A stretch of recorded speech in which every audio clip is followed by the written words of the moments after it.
Assalamualaikum warahmatullahi wabarakatuh. Di sini saya akan mencoba membuat rancangan analisis jabatan untuk posisi IT dengan saya sendiri, Wahid Bayu Haji Saputra, NIM 43040180113.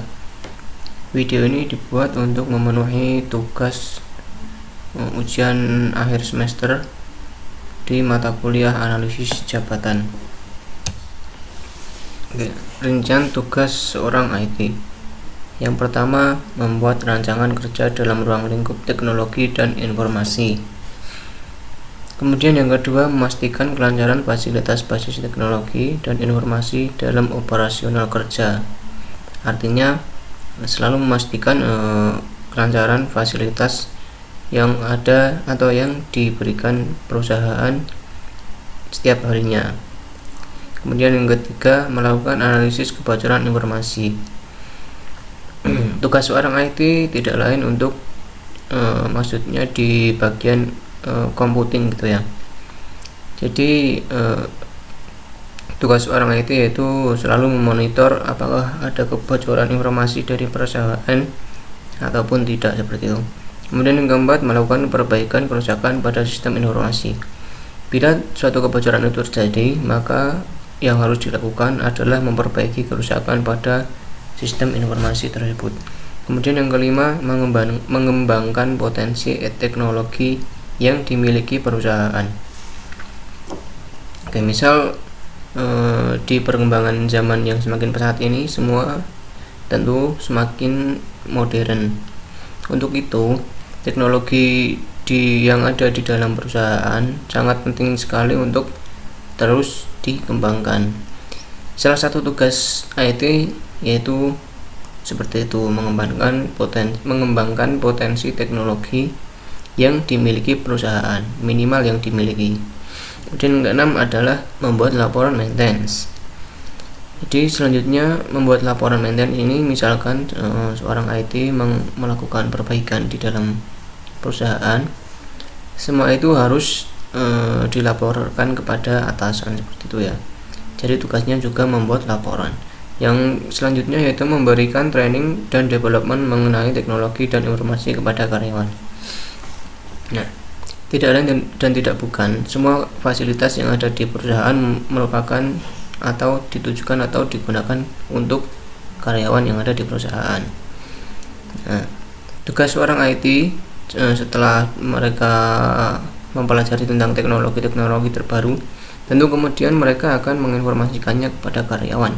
Nah, salah satu cara agar karyawan bisa mengetahui dengan melakukan training tersebut. Kemudian yang kedelapan, selalu menjaga privasi data perusahaan. Oke, selanjutnya kriteria yang harus dipenuhi.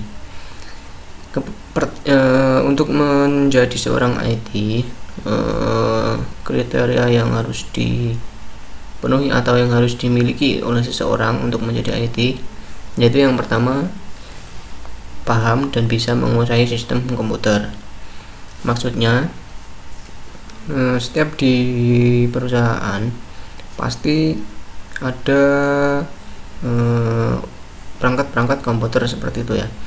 Sistem operasi ini seorang IT harus paham sekali, seperti contohnya sistem Microsoft ataupun Linux ataupun macOS ataupun yang lainnya. Itu harus seorang IT harus paham mengenai sistem operasi. Kemudian yang kedua, ada paham mengenai komponen hardware komputer dan dapat merakitnya. Artinya ketika misal terjadi suatu kerusakan pada perangkat keras, maka seorang IT harus mampu untuk memperbaikinya, seperti itu ya. Kemudian yang selanjutnya, mengerti tentang jaringan kabel maupun nirkabel.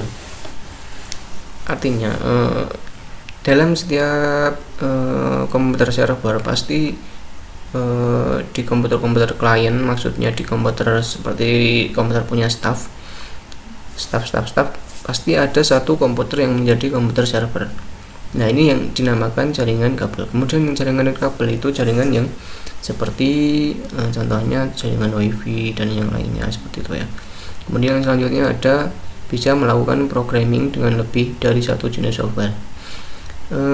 Software untuk programming ini tentu sangat banyak sekali, maka perlu dilakukan perlu sangat seorang IT harus memahami dengan sangat baik mengenai programming ini. Jadi seperti software itu mereka juga harus mengetahui tidak hanya satu software saja, melainkan banyak sekali software harus mereka ketahui. Kemudian paham tentang malware dan cara mengatasinya. Maksudnya, malware merupakan virus yang dapat menyerang sistem keamanan pada data perusahaan gitu ya. Maka seorang IT harus wajib bisa memahami tentang malware dan cara menanganinya. Kemudian yang terakhir ada paham cara mengatasi perangkat-perangkat yang berkaitan dengan komputer seperti printer dan scanner.